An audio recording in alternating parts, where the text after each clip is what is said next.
صباح الفل يا بطل. لو فاكر ان البورصة دي عبارة عن ناس بتزعق في التليفونات وشاشات معقدة زي اللي بتشوفها في الافلام، تبقى لسه ما تعرفش اللعبة. النهاردة هقولك ازاي تبدأ مشوارك في عالم الفلوس، وهنفهم مع بعض بالراحة كده هي ايه البورصة دي اصلا، وازاي سهم زي شركة ابل او فوري سعره بيطلع وبينزل.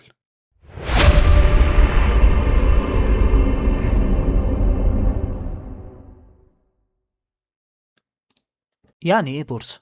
ببساطة كده، البورصة دي سوق زي أي سوق. تخيل كده سوق العبور أو وكالة البلح. الموضوع كله بياع معاه بضاعة ومشتريين معاهم فلوس. البورصة هي بس البضاعة هنا مش خضار ولا قماش. البضاعة هنا هي حتة من شركة. السهم هو عبارة عن، أو بالبلدي كده، كأنك بتشتري طوبة في الشركة دي. هو ده البضاعة بتاعت البورصة، الأسهم. هي الشركات بتروح البورصة ليه؟ الشركات بتبقى عايزة تكبر، تفتح فروع جديدة أو تصنع منتج جديد. بدل ما تروح تستلف من البنك وتدفع فوايد تقطم الظهر، بتقول للناس تعالوا شاركوني بفلوسكم وخدوا أسهم، ولما نكسب كلنا ننبسط. انت مصلحتك فين؟ احنا كمتداولين بنشتري الأسهم دي وهي رخيصة، ولما الشركة تشد حيلها والسعر يرفع بنبيع ونحط الفرق ده طبعا في جيبنا. طيب، تعالوا دلوقتي نشوف أهم حاجة في الموضوع ده كله، العرض والطلب، الخناقة اللي بتحرك السعر. الموضوع ده أساس التحليل الفني، وسؤال مهم جدا: ليه السعر بيتحرك؟ لو نزل خبر إن شركة إكس مثلا كسبت كتير، هتلاقي الناس كلها بتجري عايزة تشتري، يبقى أنا عندي مشتريين كتير. عدد أسهم الشركة إكس دي بيبقى محدود، فبالتالي أنا عندي بضاعة قليلة، يبقى النتيجة السهم بيطير. طيب لو حصل في الشركة دي مشكلة، الناس بتخاف وعايزة تخلص من السهم اللي معاها، فيبقى عندي بياعين كتير ومشتريين قليلين، فبالتالي السعر بينزل الأرض. هو ده ببساطة كده العرض والطلب. وعلى فكرة ده في السوق العادي هتلاقوه برضه، كل ما البضاعة كترت في السوق كل ما سعرها بينزل، كل ما البضاعة بقت قليلة في السوق السعر بيطلع. وطبعا القاعدة في موضوع العرض والطلب إن السعر دايما بيروح ناحية الكفة اللي غلبانة. لو المشتريين أقوى السعر يرفع، لو البياعين أكتر السعر ينزل. طيب مين اللي في السوق ده وفي عالم البورصة؟ في عندنا الحيتان أو المؤسسات والبنوك، ودول بقى اللي معاهم المليارات، لما بيتحركوا بيتحرك السوق معاهم. وفي إحنا الأفراد المتداولين العاديين، احنا بنحاول نكون اذكياء، نشوف الحيتان رايحة فين ونركب الموجة معاهم. بس خلي بالك، واحنا كأفراد في مننا نوعين: نوع مستثمر، وده اللي بيشتري السهم ويركنه سنة ولا اتنين زي اللي بيشتري شقة ويسيبها للزمن. وفي نوع تاني اللي هو المتداول، ده بقى بتاع الخطف والجري، يشتري النهاردة ويبيع بعد يومين أو أسبوع مثلا لما السعر يتحرك حركة بسيطة. وده اللي هعلمهولك في الكورس ده. وتعالى كده نلم مع بعضينا المقدمة بتاعة الكورس، أو الكلمتين اللي احنا قلناهم من البداية. البورصة هو سوق زي أي سوق. السهم هو عبارة عن ملكية، طوبة ليك في المبنى، تمام؟ السعر بيتحرك بخناقة العرض والطلب. دي كل المعلومات اللي أنا قلتها لحد دلوقتي. وقبل ما نشوف وندخل في حاجات أعمق شوية، عايز منك طلب. لو أنت وصلت لنهاية الفيديو ده، افتح جوجل واكتب اسم أي شركة بتحبها: أمازون، فوري، أبل، فودافون، وشوف سعر سهمها النهاردة كام وبكرة كام، وقول لي لاحظت إيه بالظبط.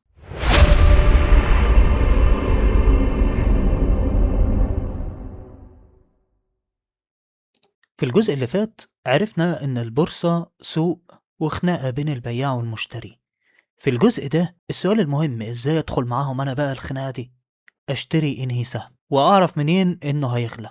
عندنا طريقتين ملهمش تالت، زي ما يكون عندك كشافين بتنور بيهم طريقك في الضلمة. وتعالوا بينا نفهم ايه الحكاية. الطريقة الأولى اسمها التحليل المالي. ده عبارة عن تحليل أصل الشركة. تخيل معايا كده إنك رايح تشتري عربية مستعملة، بتفتح الكبوت، بتشوف الموتور، تشوف العفشة، وتعرف صاحبها كان بيصينها ولا لأ. ده بالظبط التحليل المالي للشركة. بندور على إيه؟ بندور على الأرباح، الشركة دي بتكسب ولا بتخسر، عليها ديون، مركزها المالي إيه أخباره، قوي ولا لأ، الإدارة، مين سايق المركب دي، هل سمعته كويسة في الإدارة ولا لأ. الخلاصة إن أنت في التحليل المالي بيقولك تشتري سهم شركة إيه، أو الشركات القوية بمعنى أصح. طيب الطريقة التانية هي التحليل الفني. ده تحليل حركة السعر والرسوم البيانية على الشارت، وده هو اللي قايم عليه الكورس بتاعنا. تعالوا نرجع لمثال العربية كده.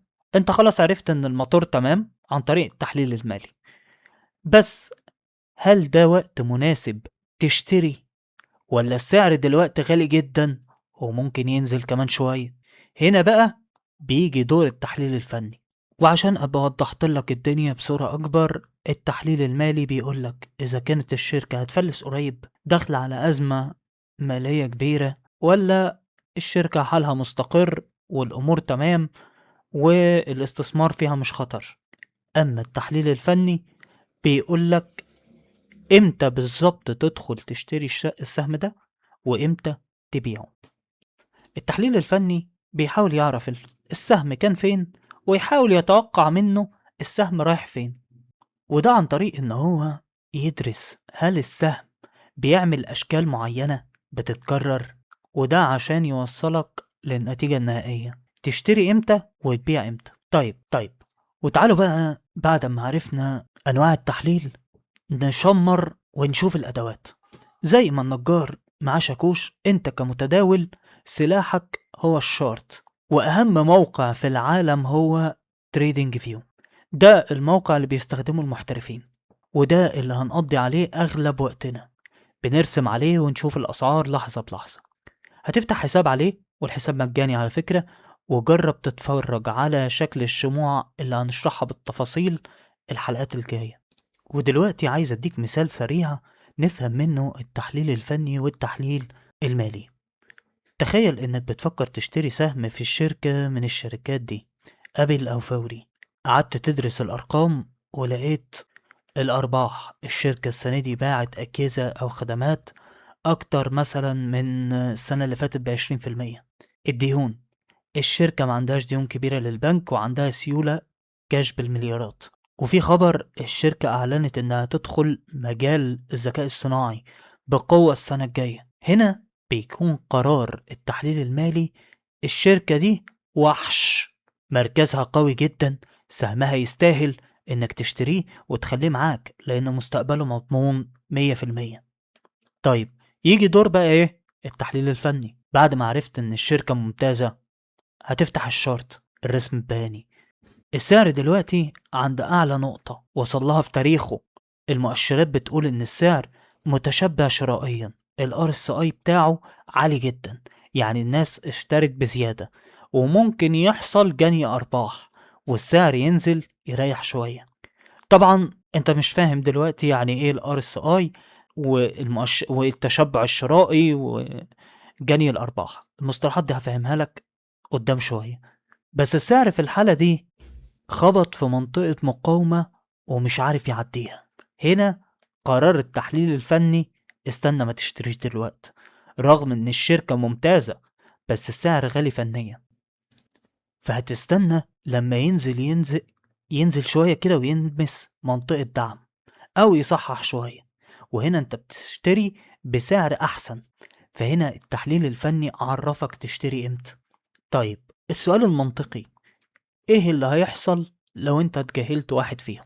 لو استخدمت المالي بس، ممكن تشتري سهم لشركة عظيمة بس تشتريه في وقت غالي جدا، فتلاقي السهم نزل بيك مثلا 10% اول ما اشتريت، وتفضل متعلق فترة طويلة لحد ما السهم او السعر يرجع تاني لنقطة دخولك. لو استخدمت الفني بس، ممكن تشتري سهم طالع وشكله حلو على الشارت، بس الشركة اصلا خسرانة وعليها ديون وتحليلها المالي ضايع. فجأة تلاقي السهم انهار والشركة أفلست لأن أساسها مش قوي.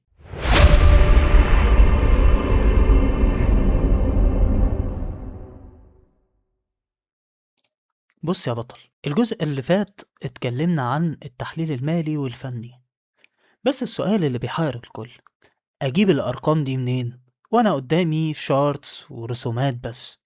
في الجزء ده هنتعلم إزاي نخلي منصة تريدنج فيو هي اللي تطلع لنا المستوى المالي للشركة بضغطة زرار واحدة، عشان نتأكد إننا بنستثمر في شركة قوية مش مجرد سراب.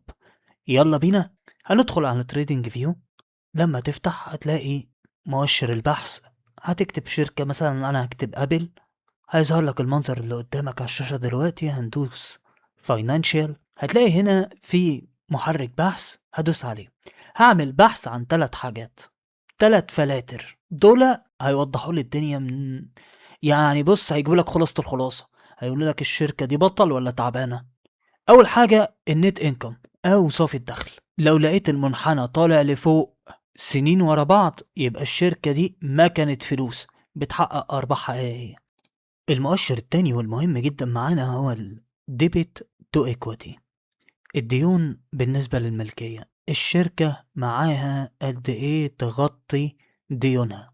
زي ما انتوا شايفين المؤشر ده مهم جدا. ليه بقى؟ سنة 2025 كان المؤشر بيقول ان الشركة 1.5 أو 1.58، يعني الشركة معاها من ديونها 1.5. الأفضل إن احنا نقول فوق 2. لو المؤشر ده فوق 2 انت مرتاح. زي ما هتشوف عندنا سنة 2024 كانت القوة المفرطة بالنسبة للشركة. الشركة كان معاها سيولة تعادل 2.9 تسدد بيهم الديون اللي عليها، وده بيدي أمان أكبر إنه الوضع المالي للشركة مستقر، هتقدر تتعامل مع الأزمات، السهم مش هيهبط فجأة. تعال دلوقتي معايا للسهم الثالث والأخير، البيزك ايرنينج بير شير. السهم ده بيقولك نصيبك من توزيعات الأرباح أو نصيب كل سهم من توزيعات الأرباح بيكون كام. طول ما النصيب في العالي اضمن ان السهم ده هيبقى عليه طلب. هنا في شركة أبل زي ما احنا شايفين هم بيوزعوا لكل سهم 7.93 ده لكل سهم، وده طبعا رقم عالي. وبيقولك انه التغيرات في الأرباح ممكن تبقى في حدود 44 سنت. ده بيدينا مؤشر انه اولا الربحية كويسة، الشركة شغالة كويس، الشركة ناجحة، وده هيخلي عليها طلب. فاحنا من الموقف المالي او التحليل المالي للشركة اطمنا ان احنا فلوسنا مش هتروح في الارض. مبدئيا كده الوضع المالي للشركة تمام، وده يطمني ان انا احط فلوسي فيه. وتعالى نقولهم كده في الملخص وفي السريع. طول ما النت انكم او الربح الصافي بتاع الشركة في السنين الاخيرة زيادة وطالع، الناس هتبقى عايزة تستثمر فيها، فبالتالي هيبقى فيه زيادة في الطلب على الاسهم. طول ما الشركة معاها اللي يغطي الديون اللي عليها، يبقى من الصعب ان يحصل حاجة تخلي الشركة تقع او تنهار او لا قدر الله يتحجز عليها او ايا كان المشاكل اللي ممكن تواجهها. فمهم جدا اعرف الايكويتي مقابل اللايبيليتي، وده بيدي امان للمستثمر على فكرة انه يحط فلوسه في الشركة، لانه حاطط في دماغه ان الشركة مش هتواجه ازمات قريب. والمستثمرين في الاغلب بيدوروا على الشركات اللي الوضع المالي بتاعهم مستقر. اما الشركات اللي عندهم مشاكل وعندهم ديون وعندهم عدم استقرار في الوضع المالي، المستثمر بيهرب منها وبيقولك لا، ما انا ادور على شركة تكون الدنيا مستقرة فيها اكتر. وخد بالك المستثمر دايما بيبقى قلوق على فلوسه، قليل قوي المستثمر اللي بيجازف. وبالنسبة بقى لتوزيعات الارباح او المؤشر الثالث، الايرنينج او البيزك ايرنينج بير شير، اللي بيترمز له في الغالب ب EPS.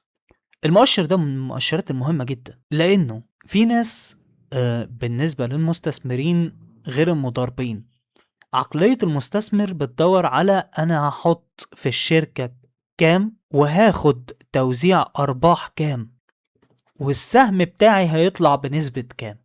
فلو كان توزيع الأرباح عالي بالتالي المستثمر هيبقى متشجع إنه يدخل، وده طبعا هيخلي في طلب زيادة على السهم، وده هيخلي السهم في الطالع. فالمؤشرات المالية مهمة جدا جدا جدا ليك كمضارب يومي أو مضارب في المدى القصير والمتوسط.